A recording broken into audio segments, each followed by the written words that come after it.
last week's programme when Nam gave you a cheat for Sonic 2, our phones went crazy with calls wanting to know what it was, because none of you had written it down. Well, as a special once-only offer, here it is again. Select the sound test and play the following sound test. Options 19, 65, 9 and 17. Now press start. When Sonic appears with tails and gives a thumbs up, hit start and A together twice. You'll get a screen showing all the levels to choose from. And that cheat and another which not only makes Sonic supersonic but also gives him, would you believe, blonde hair, they're both in the Data Blast. Little Devil is a game still under development for the Amiga and PC. It doesn't have any sound on it yet. The little devil Mo has grown horns because of drinking magic water. The aim is to get out of the underworld and back to normal. The Super Deck Systems adapter has just been unveiled. It's a converter that lets you play NES games on the SNES. And the full version will allow you to play American NES and SNES games as well, due out later this year. And now for some more games reviews. Flashback on the Mega Drive follows the story of a research scientist, Conrad B. Hart. He's been kidnapped by aliens, had his memory erased, and he's just escaped from a high-security hospital. Some days nothing goes right. Here's James. This is a really hard game. The controls are really hard to get used to at first, but the graphics make up for that. When he walks along like that, it's just like the man from U.N.C.L.E. and that roll. He's even got a recoil from the gun when he shoots it. I haven't got a gun at this point, and I'm being chased by this psycho robot thing. That little thing that came up in the corner tells me I've just stood above a gun, and I've picked it up there. He's asked for it now. You don't always have the things that you need when you're going through the game, and you have to pick them up. It's good like that, because it's like a thinking game and an action game also. This game gets full marks for visuals and effects. It'll last you for years. This is fantastic. The animation is beautifully fluid. It does take a bit of getting into, but it's worth sticking with. There's some really realistic effects here, but be warned, it's only for expert players. And the scores for Flashback, the boys gave it 5 out of 5, but the girls weren't quite so impressed. They gave it 4 out of 5. Next we've got Parodius, a parody of the Gradius series. Get it? Never mind. Anyway, if you want a game to cheer you up on a wet Wednesday in Barnsley, this is a wacky shoot-em-up on the SNES. It's also due out on the NES and the Game Boy. Here's Lakesh. The ideas in this game are totally weird. You get to choose from 4 different battleships, the most effective of which is the Twin B. He's probably the best for beginners as well. This, whatever it is, keeps on attacking me in various different ways. There's a good difficulty curve, and the game gets harder as it goes along. He's turning red now, so I should complete him very soon. And there he goes, completed the level. This game's okay, but after a little while, you'll soon get tired of it. It's not very addictive. It's cute, unusual and mad. Every level holds a surprise and you never know what's coming next. It's brilliant.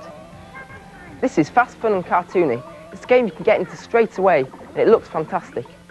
And the scores for Parodius. The boys gave it an average score of 3 out of 5, but the girls were a bit more impressed and gave it 4 out of 5.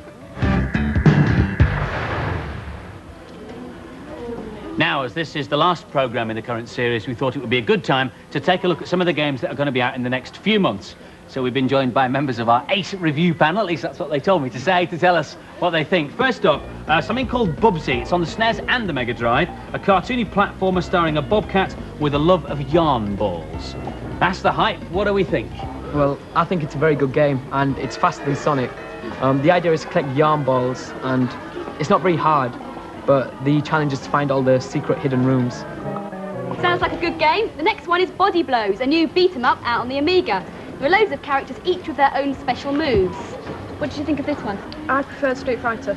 This seemed a lot more monotonous than Street Fighter, and Streets of Rage 2 was much better. I think this has to be probably the best beat-em-up that it will be released very soon. Really? What are the special moves like? Well, you can do various different special moves which are activated very simply, and it's a really good idea and concept, and it plays very fast. Well, still on the subject of fighters, another fighting game, Pit Fighter, which is on the links. Now, this is not just a boxing game, but a karate, a wrestling, and a bare-knuckle beat-em-up all rolled into one. Are you a beat-em-up fan, first of all? I am, but this seems a very good game when you first play it. But there's only really the punch and the kick, and after a while it gets really boring. Next up, we've had loads of letters asking for us to look at games on the Master System.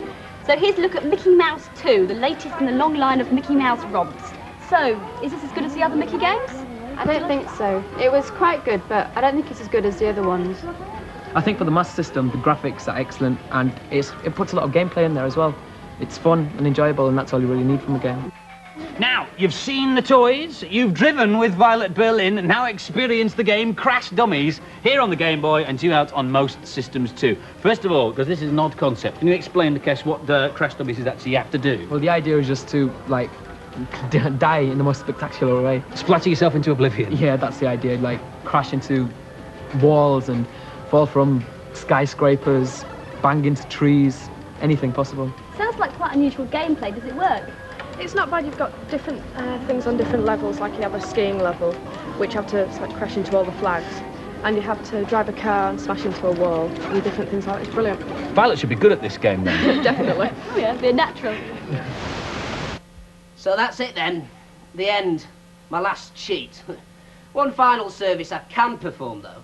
A lot of people wrote in asking for cheats for the Commodore 64, which is lucky because it was the only thing that nobody wanted to buy. This letter from Kaylee Ratcliffe from Hemel Hempstead says, I wrote in to ask whether you'd talk more about the Commodore 64s because I need some cheats, fast. Right then, here are some cheats, fast. Phew. And now a nice steady cheat. This is an infinite lives cheat for a game called Hudson Hawk. All you do on the title screen before the high score comes up is get your joystick and press it up, down, left, right, right, left, down, up. And that really is it. The end. Goodbye, Furtlers. Keep your joysticks oiled and your keyboards dry.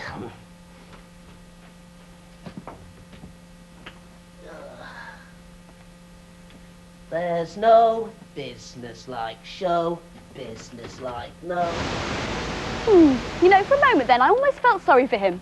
Now, before we go, the best computer and console games are often based on arcade versions. But this is a prototype of a new game out this summer, which was so popular on the Amiga, they're putting it into the arcades.